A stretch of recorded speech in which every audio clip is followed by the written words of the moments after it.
Welcome to the Philippines, Part 3, Avoiding the Pitfalls of a Bad Relationship. Many guys walk themselves into them themselves, and many others find the wrong woman, and the worst case scenario is the Black Widow. Over the years, I've actually heard of some foreigners being murdered by their wives in various ways. One of the strangest ones was actually the mother-in-law that was slowly poisoning her daughter's husband. It was only that the daughter had approached the foreigner after being sick for over a month because the mother had approached the daughter asking what to do next because the guy wasn't dying and she'd been putting poison in his drinks and food. At which point, the foreigner threw the mother-in-law into the street because she was actually living with them. The joke in all this is that the only money that he has as an asset was his monthly pension. When he died, the money died with him. Peculiar setup. But this is why sometimes you have to prepare for things going wrong. Myself, I'm happily married, and pretty much as long as I have my health, I'm not bothered if I leave with just a bag of clothes and nothing else. I really do not care on the aspects of assets. But for many of the older generation, you may do. And this is why a recent discussion on my YouTube channels related to housing covers this. Many an expat will move to the Philippines and buy their ideal home or construct it. My personal view on this, if you're over 60s, why don't you rent? Unless you really need to buy a house, don't buy one. The reason I say this is many an expat ends up selling their home to pay for medical bills. Many an expat would have been better off spending money on medical insurance for themselves. There is better things to be spending money on than houses. Rent is considerably cheap in the Philippines as long as you shop around. That is more important, having a backup plan financially. What about leaving your spouse something behind? Often, the expat's wife's family, after his demise, will get the woman to sell the house anyway, explain it's too big for her, she cannot afford the bills, blah blah blah, and talk her out of actually keeping it. And then once that's gone, they then spend all the money anyway. To do it properly, you need to be on the ball. If you've got kids, allocate things to them. But be aware, I've also seen this go wrong for an expat. His children actually took the house from under him because it was in their name and not his. After the mother died, they inherited the house and kicked him out so they could sell the house. These are the strange things that do happen in the Philippines from time to time. And this is why I prefer to have my guard up and my bases covered than simply walking into an ambush. This is why money's often better in the bank. Doesn't even need to be the Philippines banks. Could be your bank back in the US or wherever you are. I currently hold bank accounts in the Philippines, UK, Spain, and 2 other countries. The reality is, you always have to have a backup. You never know what's going to go wrong or where it's going to go wrong. If a typhoon hits, what if you lose everything? How are you going to rebuild if everything is in the property? So moving on from that scenario of why you should be watching where you put your money, there is scenarios relating to business. A friend of mine put the business name in his wife's name because he couldn't own the business. His wife, although he had guaranteed it with a check that is written out for the amount of the business that would be cashed in her name, she sold the business without him knowing and then disappeared with the money.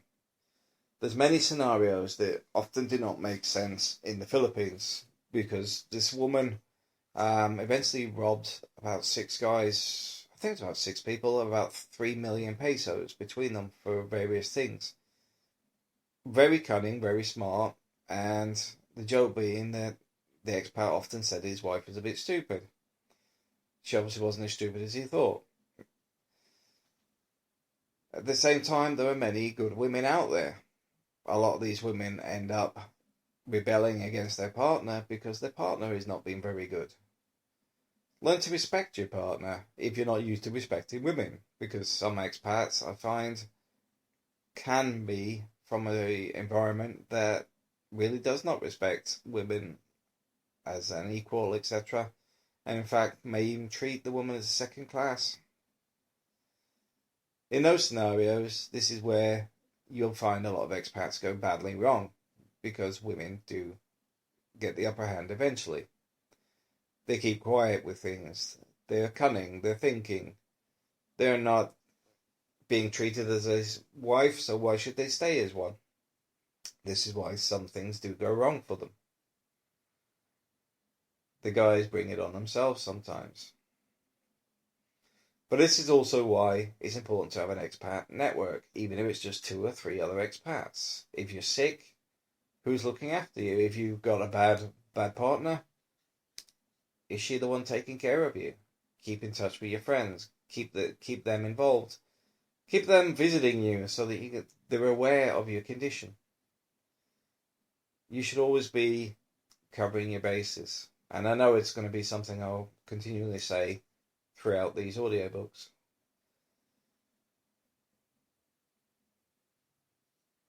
What will a bad partner look for? The first thing is the ones from the online dating. Online dating, they're going for instant cash. They're going for the $40 to fix something, whether it's somebody died, somebody's ill, the leaky roof, whatever it is. They'll go for the quick money. Next after that, if they're building up a relationship, they'll want you to buy them a laptop, a webcam, maybe even move them to a little apartment somewhere. These things are often the ones that they have multiple webcams, multiple laptops, and multiple apartments, in the sense that people have paid for them multiple times. They already have a system worked out. They could be chatting to 5 to 10 people that day, all telling them the same sob stories and slowly working the money. Oh, I haven't paid my rent for 3 months and my landlord's throwing me out. Those sort of stories. Those are the most common ones you will come across.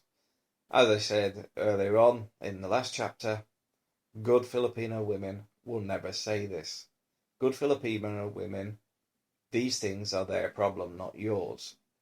If you ask a good Filipino woman about these sort of things, they would say, why would I be asking you? It is my problem. Because for some people, they lose face from doing it.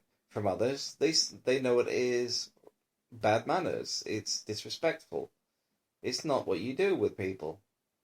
So, if somebody's doing this stuff, ban, block, delete, move on. The next ones are a bit more tricky. These are the ones with women and kids.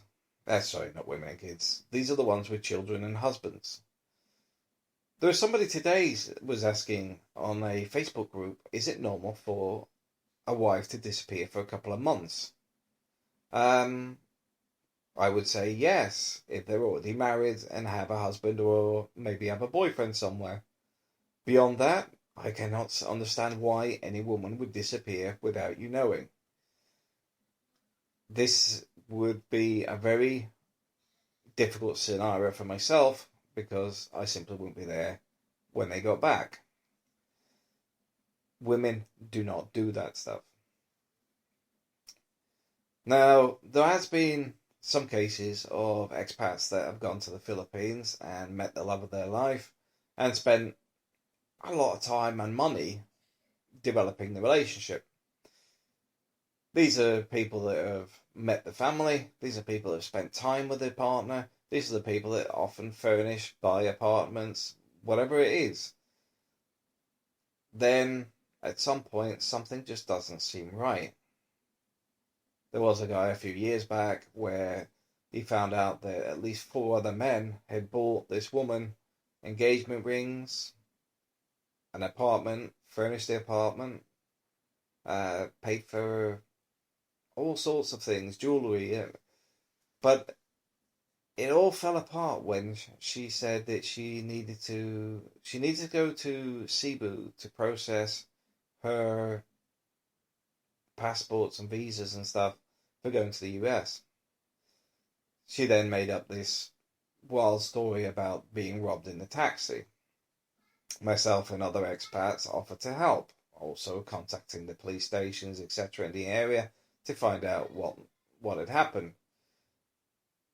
It eventually got to the point where we knew she had never been to a police station. In fact, she retracted stuff herself without even having to do much, because she'd never even been to Cebu. She was simply just scamming for money. And the guy explained that even when he visited, there was a lot of children, and he said they were their sisters.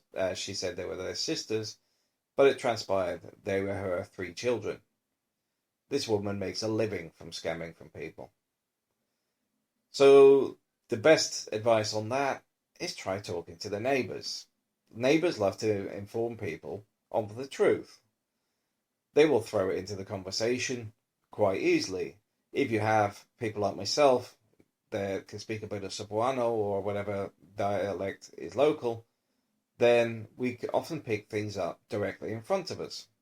You will also find that if you have a Filipino friend, or ask somebody if somebody can come with you for a couple of days, they will find out the information for you if you give them a few pesos and just ask them to keep an eye out for things. People are pretty friendly in the Philippines, even to the point of telling you exactly what the other person is up to. Things are often very blatant. Even taxi drivers trying to hike the prices may actually try and talk to your partner in the local dialect right in front of you because they assume you don't understand. This is the Philippines. So how do you avoid these types of people? Like I said, communication.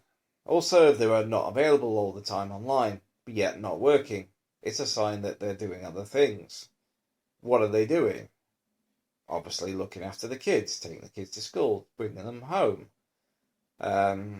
with another guy online. Whatever it is, it's all down to a lack of knowledge on where they are at certain times of the day. Is there a pattern to it? Log when they're not available. Keep track of everything. Randomly try and get hold of them now and again to try and create this pattern of when they're home and when they're not. For example, if they said they were going away for the weekend and you're chatting online and they're instantly there, why are they sat in front of the computer? These are the things you want to be keeping an eye on. Keep Skype conversation as much as possible with video, because you can see what's going on in the background. If there's a husband or somebody else, then they're visually often going to be in the camera. These are the things to be looking for. Do not go in blind. Do not assume this wonderful person that you've met is the most stunning creature you've ever seen on the planet, is honest and simply a goddess. You don't know them yet. Often you haven't met them yet. Often you don't know their backgrounds. You need to fill in with as much information as possible, but also observe as much as possible. Record your Skype conversations with a piece of software that records your videos. That way you can review them later if something doesn't seem right. Or did you hear a voice or something else in the background? There is always something that creates inklings. If there's an inkling, I normally question things. April will tell you I remember things from years ago, and then one day I might just bring it up because it patches in with something else that suddenly makes sense. Not that April's up to anything, it's just the fact that I have a memory of some strange facts over the years. It could be even the neighbour's dog barking. Yet a neighbour said they didn't have a dog, and I said yes they did. They had it back in 2008, because I remember it was this type of dog. Blah blah blah. Those sort of things I remember like no tomorrow. It's all the little details. The kids that, like I was saying, if they've got kids, why is the kids always in the house? Why are the kids always visiting? Where's the mother? because neighbours' kids do not generally hang around in other people's houses. They may hang around in their yards, etc., but unless they're actually very close, you don't get them in their house all the time. So you just need to analyse things. Be more switched on to everything on around you. Don't just assume because somebody says, oh, that's my brother, that's this. Where's his birth certificate? Now, you may think, oh, that's a bit strong, asking for those sort of facts. Let me give you a bit of an insight on Philippine shops. When you have a business in the Philippines, people are drug tested regularly. People are told to empty their pockets. They're searched regular. People are treated as if they're expected that they're a thief. You go to a supermarket, there's 3 people on the till. Why? Because one person's got the till, one person is putting the items in the bags, and the third person is checking the receipt. These people are checking each other. That's how much trust there is in the Philippines. If Filipinos do not trust Filipinos, why should you? And it's not a racist thing. It is a smart thing. You do not know the environment you're going into. Any fool walking into something without first educating themselves on it is setting themselves up for a fall. Checking out backgrounds on people is normal. Going on the websites and going for I think it's Cinomar, spelled with a C, Cinomar, will tell you if your partner was previously married. There is a lot of information that is freely available if you know where to look for it. Spend a bit of time finding out how to get hold of information. And like I said, try and get a friend that is not associated with your partner. If you're on your first trip to the Philippines, take them as a guide. It may be well worth invested because they will tell you the truth. They don't care. They don't know the people you're with. And you just say, oh, it's my driver, etc. It doesn't matter what your wife, your soon-to-be wife or girlfriend thinks because they're with you. But that person that's with you sees and hears everything around them. And as long as you prepare them to say, if you think something's a bit strange, hear something a bit strange, please let me know. That way, a lot of people are looking out for you. Your partner is very likely to be looking out for you because they do not want something going wrong. You are the golden goose, but at the same time, your driver will be somebody that is switched on and not only watching what your wife's doing or your partner's doing, but also keeping an eye on everything else. That's the best advice I can give, is simply don't take anything as gospel, take everything with a pinch of salt. Get yourself a little book, and if you notice something strange, write it down. If you hear something strange, write it down, because even my wife will tell you, I'll remember phrases, and then I'll repeat them back to her later, and April will translate them for me if I don't know what it is. May sound a little bit funny, but we have smartphones these days, and this software I'm sitting talking to you now on can record conversations. There's always somebody that will translate and help you. People don't mind helping other people, because within the expat community, we often find people are ripped off left, right and centre. So often it's nice to have people watching your back. Thanks for listening. This is Welcome to the Philippines, Part 3.